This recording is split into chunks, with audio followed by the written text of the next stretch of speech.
Hey everyone, welcome back to Dave's Garage. This is episode number 7. I'm so excited I can hardly talk. The car we have on feature today is something that is very, very forgotten in today's world. It's a Packard. It's called the Packard Carribean or Carribean. It's either way, it's tomato tomato. I have always tried to figure out what the correct pronunciation is, but I've been told that there is no correct pronunciation other than those two vie for what you can call the car. Maybe the Caribbean sounds more sophisticated, but here's a Packard in its final days. This was a Packard body too. It was not a Studebaker revision. It was an actual Packard body, but in the 50s, Packard went from being a grand car in the 30s to being just another car in the 50s. This doesn't look much different in shape, proportion, or style than a 55 Chevy, except the 55 Chevy probably was styled better. And Packard had lost its way. It's got a nice round thing going on in the back fender. It's got a convertible roof, but it was the end of Packard. Packard eventually sold their company to Studebaker, and they started making Studebaker, cars under the Packard name. Nothing lasts forever, but this Packard I bought for, what did I pay for it? I paid for it more than I thought I was going to pay for it, and luckily I did not notice the price till I got it home, and I wouldn't have had it otherwise, perhaps, if I was in a cheapskate mood. So, what does this Packard have to say for itself? Well, I don't know. It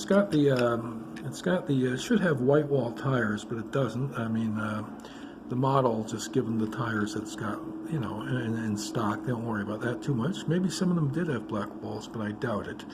The hump spare tire, it's a Continental thing, and whether it came on the Packard or not, I have a feeling it probably did, because that was a easy way of adding a luxury look to your car, was putting the spare tire on. It gave it that classic look. The body was just too plain. It didn't say like Cadillac did. But at one point, Packard actually outsold Cadillac, because the Packards of the 30s were grand cars. And this just couldn't compete. Back in those days, Cadillac had the money, it had the stylists, and the cards were against old Packard from surviving. But I like this car, and one of the reasons why I like this car is simply because it's what went on in the 50s. It's really clean. Clean again by having to be. They didn't have the money to put a lot of style to it, and the front end kind of resembles a Packard look, but it's got the look of many cars of the 50s. And it's a car if you had today, people would ask you what you were driving, and you'd be like really feeling cool about it. It's a Packard, but somewhat Packard in name, but not in game. Now, I like these what they call orphan cars simply because you don't see them anymore. And does the hood open on this guy? I don't think so.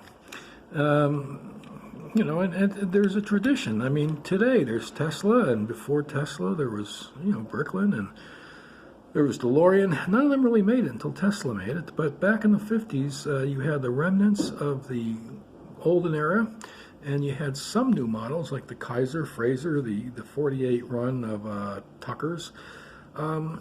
Studebaker was still around, but what replaced the independent American cars are the foreign cars. So if you were to say, well, by the time 2000s hit, 2020, all the independent American cars would be gone, and there'd be Chrysler, Ford, and GM, only the ones that were left, and you wouldn't maybe throw in that Chrysler would be foreign owned.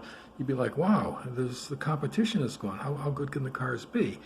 But what you have are the Japanese, the English, the Germans, the Koreans, India, Chinese. So, competition is a way of staying around. It might just change. And General Motors does not own 55% of the car market anymore. It owns a measly like 14%. So they're still around. Ford's still around. Chrysler, even though they've been bought, is still around. And Packard, I guess what I'm getting at is Packard kind of went through the same alterations that all car companies did. It's just in its own form.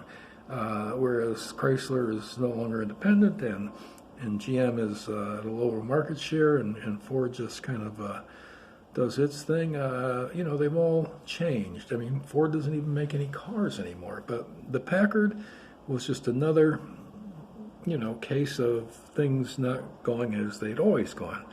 So I think that this Packard, which I bought at the drugstore, I do believe, maybe bought at the drugstore, maybe bought it at the, no, I might have bought it at the dollar store. That's why I was surprised. I think I paid $5.99 for it. But why not? I mean, it's a worthy addition.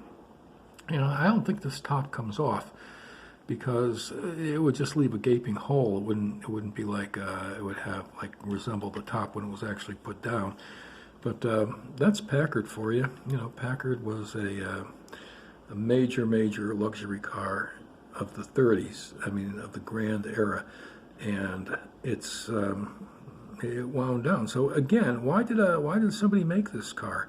They probably made it for the same reason I tended to buy it, which was it's a piece of the past that if you weren't there for or you didn't know about, you'd say, wow, where have I been all this time? This seems like a great car.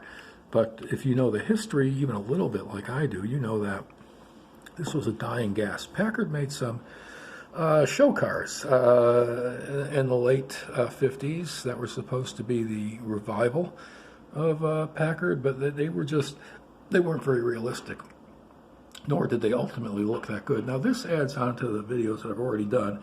The Mustang, which was part of the Ford review, the 74 Chevrolet, the 69 GTO, the Eldorado from 67, the 27 Ford, and the Corvette Stingray, and the trio of Chryslers. So, Dave's Garage is humming along.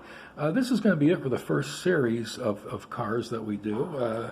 We'll come back with a series 2, which will be more of my garage. I would take you out for a spin in this, but it's winter time, it's cold, I don't want the top to freeze and crack, and again, too many hoodlums in my neighborhood, and I just think that they would do what they could to take away my joy. And that can't happen because, again, I know where to buy more, and for $5.99, I just might replace them. Toot sweet if something should happen. But we're going to keep them inside. Come on, knock on the door. Try the door handle. Door's always open.